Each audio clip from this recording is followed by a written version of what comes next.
ইব্রাহিম আলাইহিসসালামকে সেখানে নিয়ে আসা হলো। তাকে জিজ্ঞাসা করা হলো, হে ইব্রাহিম, আমাদের খোদার সঙ্গে এই ভয়ানক কাজ তুমি কিভাবে করলে?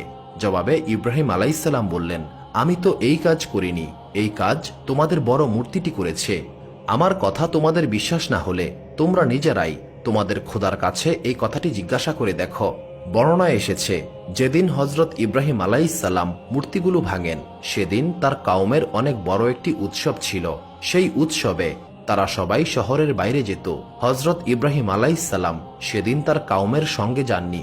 এর বদলে তিনি সেই সময়ে তার শহরের সমস্ত মূর্তিকে ভেঙে ফেলেন, শুধুমাত্র একটি বড় মূর্তিকে রেখে দিয়েছিলেন। তিনি এই মূর্তিটি ভাঙলেন না, কারণ তার কাউম যেন নিজের চোখে এই মূর্তির অক্ষমতা দেখতে পারে এবং তারা যেন বুঝতে পারে যে মূর্তি নিজের আত্মরক্ষা করতে পারে না, সে কিভাবে অন্যকে রক্ষা করবে বা সাহায্য করবে।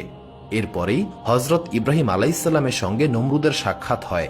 নমরুদ যখন হজরত ইব্রাহিম আলাইহিসসালামের সঙ্গে যুক্তিতে পেরে উঠলেন না, তখন নমরুদ হুকুম দিল, ইব্রাহিমকে আগুনে পুড়িয়ে মারো এবং তোমরা ইব্রাহিমকে আগুনে পুড়িয়ে মেরে নিজের খোদাকে সাহায্য করো। কিন্তু সেই আগুন মহান আল্লাহ তাআলার হুকুমে হজরত ইব্রাহিম আলাইহিসসালামের জন্য ঠান্ডা এবং আরামদায়ক হয়ে যায়।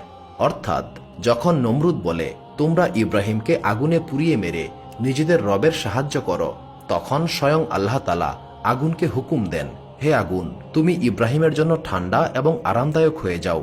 মহান আল্লাহ তাআলার হুকুমে সেই আগুন হজরত ইব্রাহিম আলাইহিসসালামের কোনো ক্ষতি করেনি।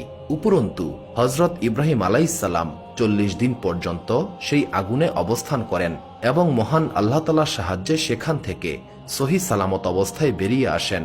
সেই কাউমের সবথেকে বড় বদনসিব ছিল, তারা এত বড় মুজিজা দেখার পরেও একজন ব্যক্তিও মহান আল্লাহ তাআলার উপর ঈমান আনতে সক্ষম হয়নি।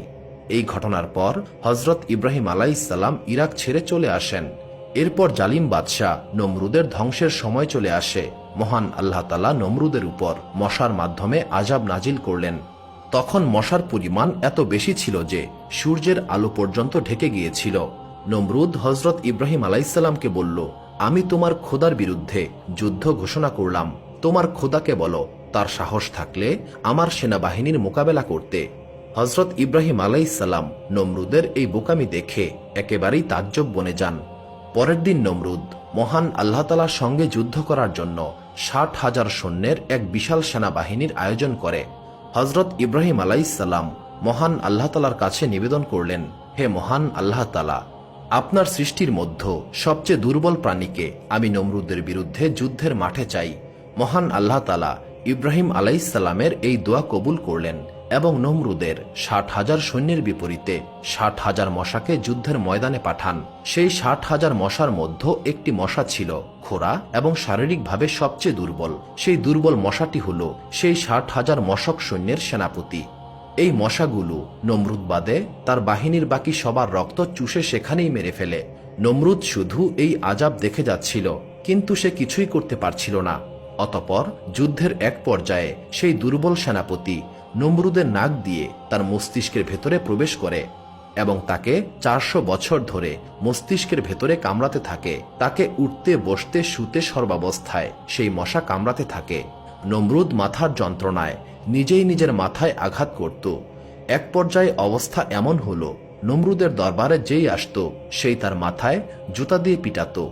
অবস্থা এমন হল, নমরুদ 400 বছর পর্যন্ত রাজত্ব করেছিল এবং বাকি 400 বছর জুতার পিটানি খেল এবং তার বয়স যখন 800-র কিছু বেশি হল, তখন তার খুবই যন্ত্রণাদায়ক মৃত্যু ঘটল। প্রিয় দর্শক, এবার চলুন জেনে আসি সেই ব্যক্তির কথা, যে ব্যক্তি হজরত ইব্রাহিম আলাইহিসসালামের সঙ্গে সেই বিশাল অগ্নিকুণ্ডে প্রবেশ করেছিল। সেই সময়ে হজরত ইব্রাহিম আলাইহিসসালামের অগ্নিকুণ্ডে আরও একজন ছিল, কিন্তু তার কথা শুনলে অবাক হয়ে যাবেন। সে আর কেউ ছিল না, সে ছিল নমরুদের কন্যা। হ্যাঁ দর্শক, নমরুদের কন্যাও সেই অগ্নিকুণ্ডে প্রবেশ করেছিল। নমরুদ যখন হজরত ইব্রাহিম আলাইহিসসালামকে সেই অগ্নিকুণ্ডে নিক্ষেপ করে, তখন নমরুদের কন্যা বলে, পিতা, আমি ইব্রাহিমকে এই আগুনে পুড়তে থাকা অবস্থায় দেখতে চাই। তারপর নমরুদ কন্যা একটি উঁচু জায়গায় উঠে দেখতে পায় আগুনের কুণ্ড আসমান অবধি পৌঁছে গেছে, কিন্তু হজরত ইব্রাহিম আলাইহিসসালাম সেই অগ্নিকুণ্ডের মাঝেই সহি সালামত অবস্থায় রয়েছেন। এই দৃশ্য দেখে নমরুদ কন্যা অবাক হয়ে হজরত ইব্রাহিম আলাইহিসসালাম